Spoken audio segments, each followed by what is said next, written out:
Welcome back, everybody, to Rams Up, your favorite LA Rams podcast. You can also follow us on YouTube. Got some great video content. Our YouTube handle is at LA Rams Up. You can follow us on Instagram as well. I'm your host, Mark. Let's get to it.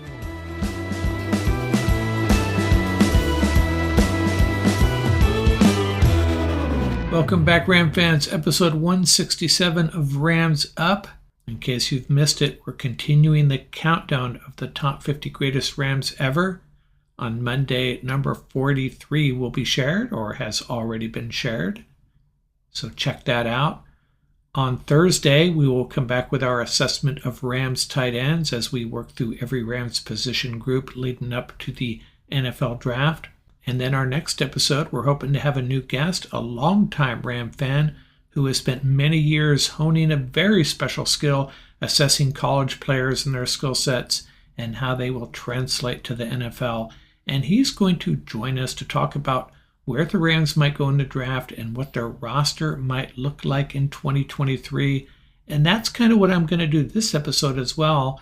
The segment after this, I'm going to try to explain why the Rams will not be in rebuild mode without Bobby Wanger, without Jalen Ramsey potentially, and without Leonard Floyd, how we can lose all three of these great players and still be a very competitive team and still be relevant. I'll make that argument coming up. And we also have an upcoming segment where Paul Walia and Tom Courts join us to talk about, actually, I don't know what we're going to talk about. It may just be a free-for-all talking all things Rams. That should be a lot of fun. Those guys are always good to just shoot the Rams breeze with, and that's what we're going to do. The rumor is the Rams are seeking a first-round pick for Jalen Ramsey. Not sure if that will happen. The two obvious candidates, Detroit has the 18th pick overall. They're not going to give up number 6 overall. And the Cowboys have the 27th pick overall. There's been rumors that the Cowboys might be one of the teams pursuing a Ramsey trade. I think it'd be fantastic if the Rams could get that first-round pick, either one of those. That would position them to draft a CB1, a replacement for Ramsey, and then you can come back in the second round, get your edge rusher, an offensive tackle, or maybe you draft a tackle with that first pick. The combine behind us finally. Sometimes I just love Dan Campbell, the Lions coach. He said they don't grade players by watching them run around out there in their pajamas or something to that effect. They watch game tape. But then, of course, he's there at the combine. I think it's still valuable just to meet players, I would think. Some stars of the combine, Nolan Smith, starting to look like a first-round pick. Ran a 4.39, but he's a very light edge rusher. You'd expect him to be a little faster.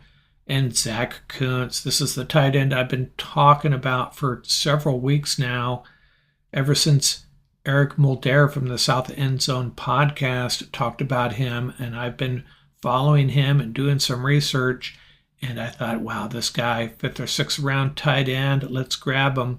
And then he just blows up the combine, looked like one of the best tight ends.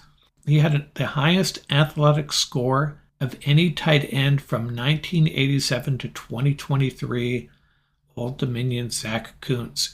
He just moved himself from a 5th or 6th round pick to a 3rd or 4th round, I'm afraid. And Darnell Washington, another tight end I've talked a lot about, ran a 4.57 40, and everyone has seen that one-handed catch he made. Imagine the possibilities with that guy, the size, the speed, and he can block. Boy, can he block. You know, if the Rams managed to get into the first round and they really like Washington and they wanted to add him to this offense, I have no problem with them drafting him in the first round. And if he's there in the second round, you got to consider it. I know there's other needs, offensive line, cornerback, edge. And I realize they're probably not going to draft tight end that early, not with that first pick. But boy, this guy, he's a scary offensive weapon. Anthony Richardson, the quarterback, wowed the crowd. Same height and size, apparently, as Greg Kittle. And what's interesting about Richardson is comparing him to someone like Bryce Young. Bryce Young outperformed Anthony Richardson, wasn't even close in college.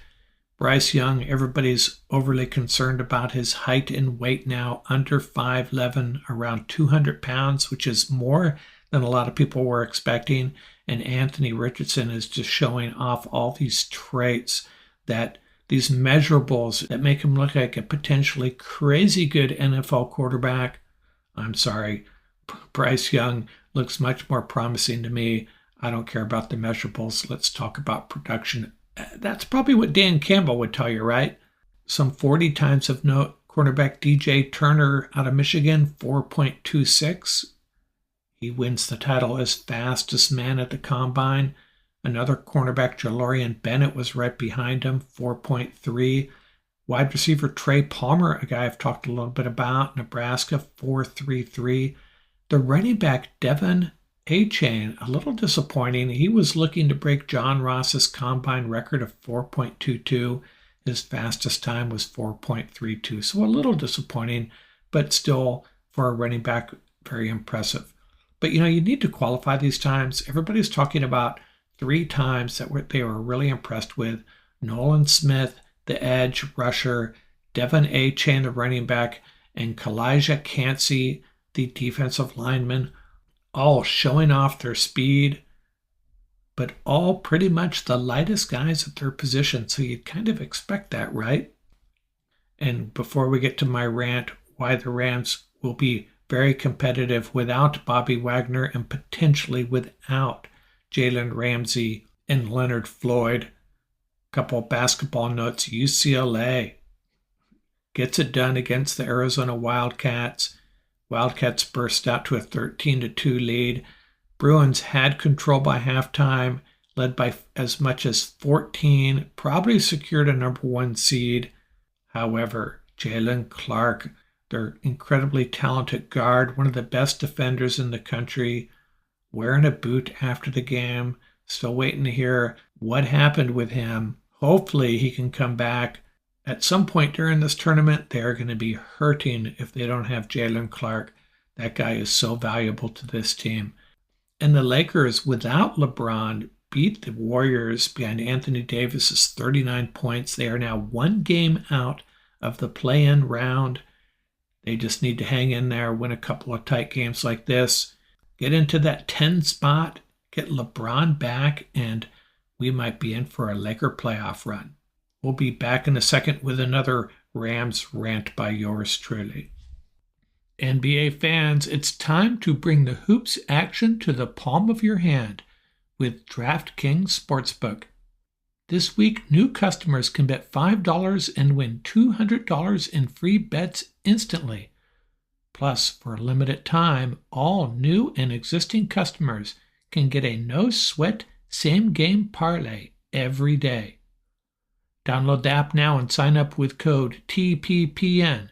New customers can bet $5 on the NBA and get $200 in free bets instantly, only at DraftKings Sportsbook, an official sports betting partner of the NBA, with code TPPN.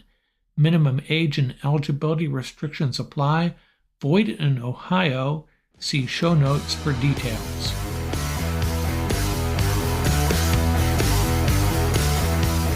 So this is what I wanted to talk about today. I've been hearing more and more NFL experts and even Ram fans start to resign themselves to the idea that the Rams, the Los Angeles Rams, are falling into full rebuild mode. This all started with the talk about Jalen Ramsey being traded and Leonard Floyd possibly being cut. The Rams have already announced they're releasing Bobby Wanger. And woe is the Rams. They are doomed. They have no chance at being a competitive team in 2023, apparently. They're not remodeling, they're rebuilding.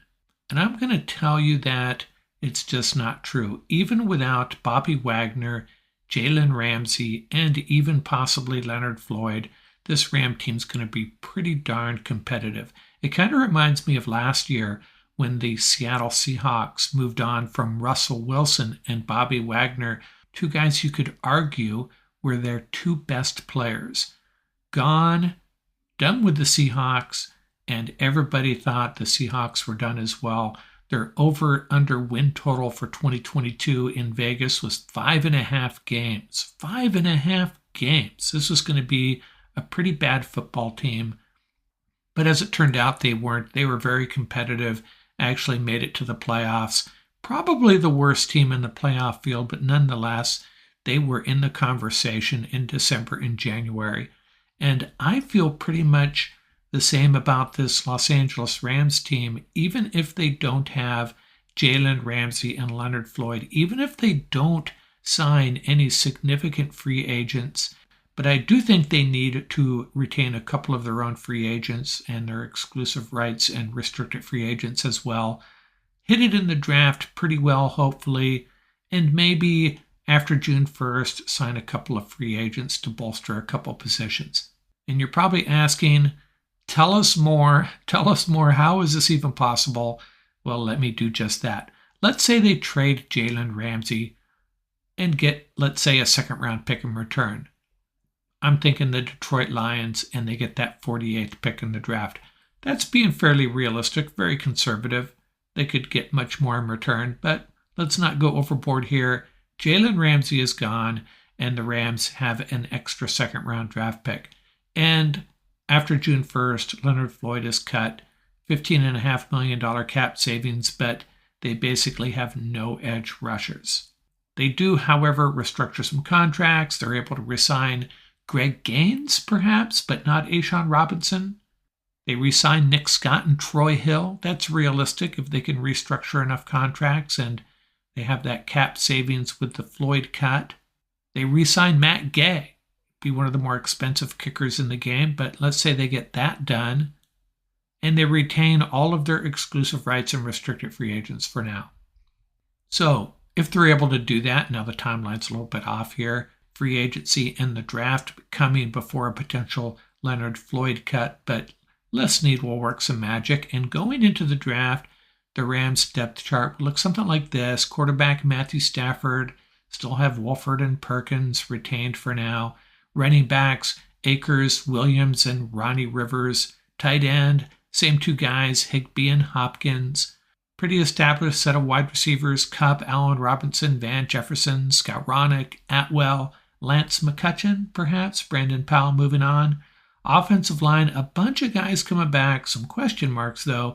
Alaric Jackson, Noteboom, Brian Allen, Logan Bruss, who has not played a down in the NFL yet, the Rams' highest pick last year. Coleman Shelton, Ram fans really excited with how he played last year at center and guard. Rob Havenstein, the pillar of our offensive line.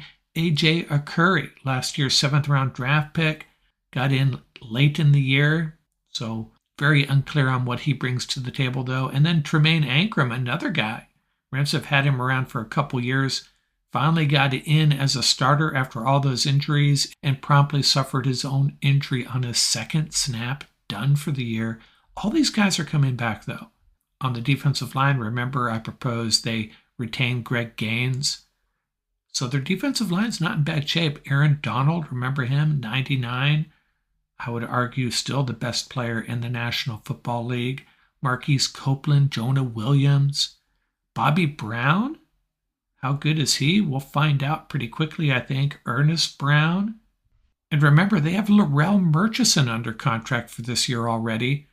And he played pretty darn well when some of those guys on the defensive line started to go down, including number 99. Inside linebacker, a little thin there after Ernest Jones. We got Trevan Howard and Christian Roseboom. Those are the two exclusive rights guys that I expect the Rams to retain. And at cornerback, also pretty thin. Kobe Durant, Darion Kendrick, Sean Jolly, and Robert Rochelle. And like I said, proposing that they re-sign Troy Hill. Should be able to get that done at a pretty affordable price. And Troy Hill is a solid cornerback. I don't think we want him to be our number one cornerback. Let's keep him around, I say. And then our safeties, Jordan Fuller comes back, and the two second-year guys, Russ Yeast and Quentin Lake.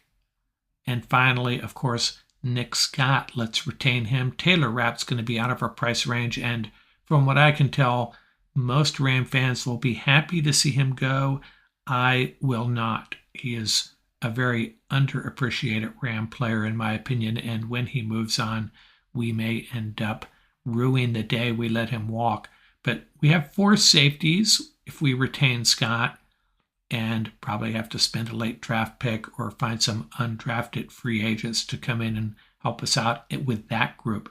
Now, our punter, our long snapper, and our place kicker are all free agents. I say we retain Matt Gay. That's one place we spend some money.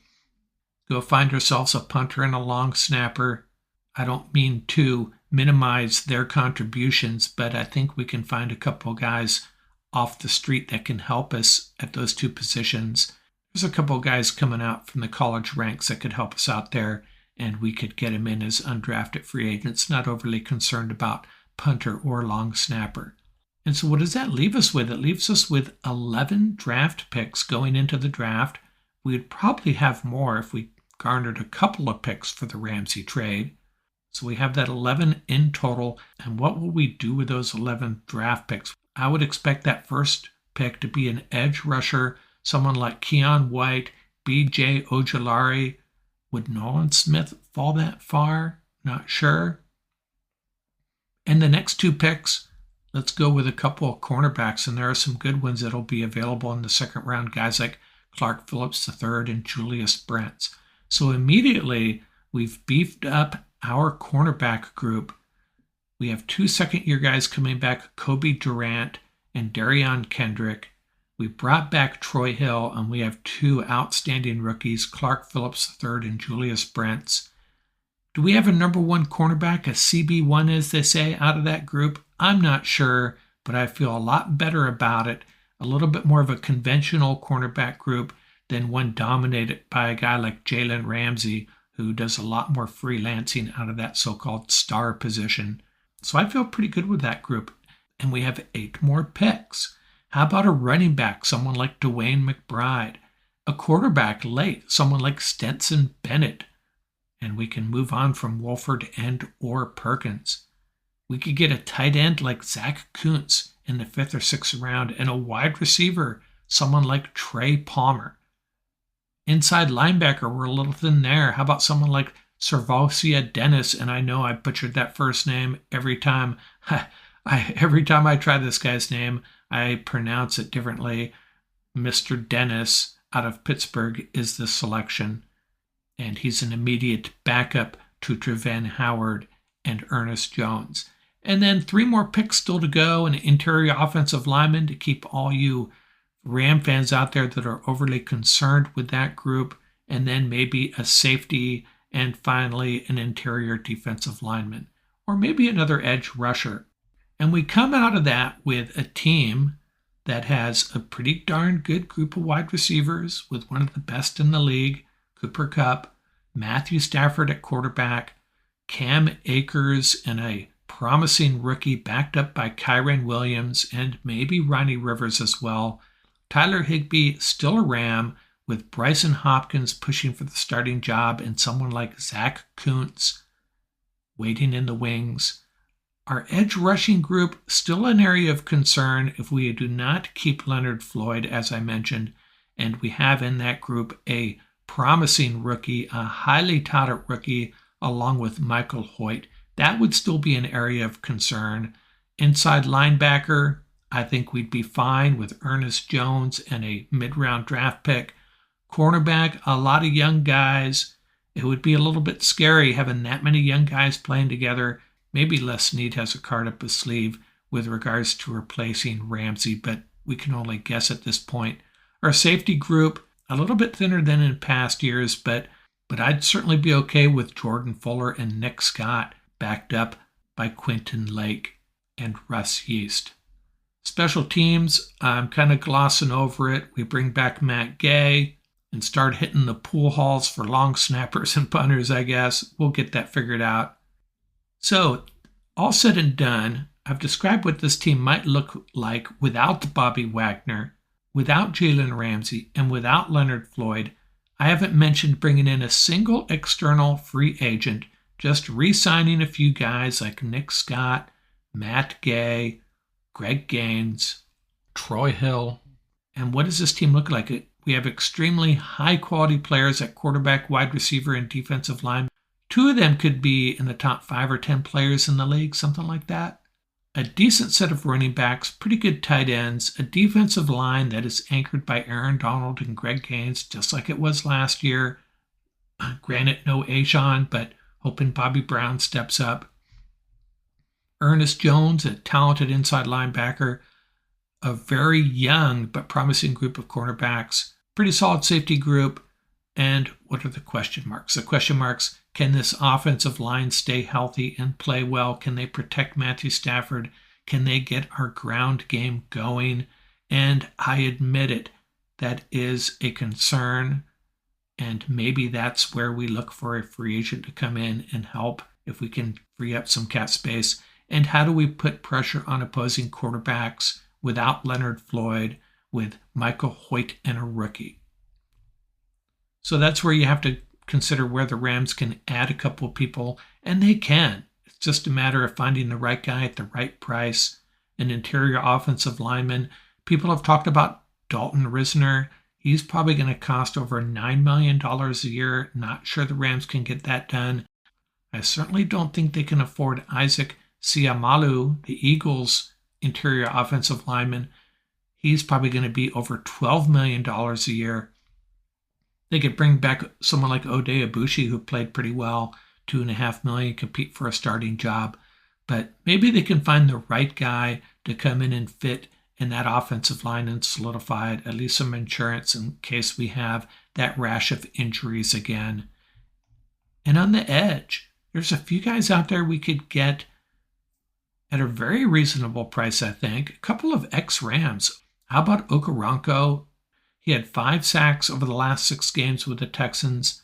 And then there's Samson Ebukam with the 49ers the last 2 years. 9.5 sacks in his 2 seasons there. Remember, he's the one that kind of whined about his time with the Rams, saying he should have been used as a pure edge rusher.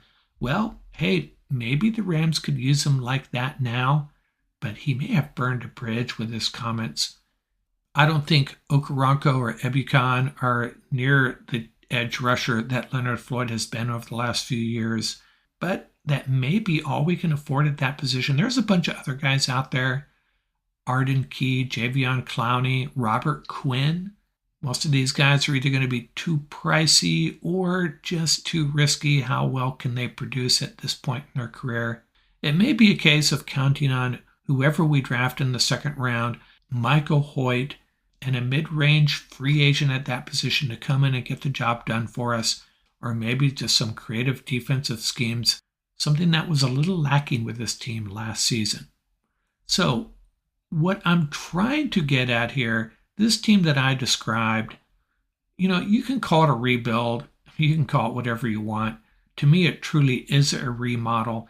This team could go 5-12 again, I suppose, but I'd expect it to be pretty darn competitive. I just don't think it's a team you should be writing off at this point. They have one of the best coaches in the league, several extremely talented players still in their prime, and a great mix of some really young players and 11 draft picks after they trade Jalen Ramsey, right? And possibly more. They could really come out of this draft with some good players, a lot of players that need positions. Need to nail some of those picks, that's for sure. So that's all I'm trying to get at here. I just think it's really premature to think that the 2023 Los Angeles Rams are going to be irrelevant. My guess is they're going to be extremely relevant and in the conversation deep into December and hopefully January and, dare I say, February. That's going to do it for this episode. Remember, you can reach us at ramsuppodcast@gmail.com. Visit our website at ramsup.com. And don't forget about our YouTube channel. Our handle is at laramsup.com. Till next time, keep the horns up, stay safe, and have fun out there. Music courtesy of the YouTube audio library. Tracks featuring Bar Crawl by Track Tribe. Buckeye Bonsai by Vans in Japan. and Crimson Fly by Humma Humma.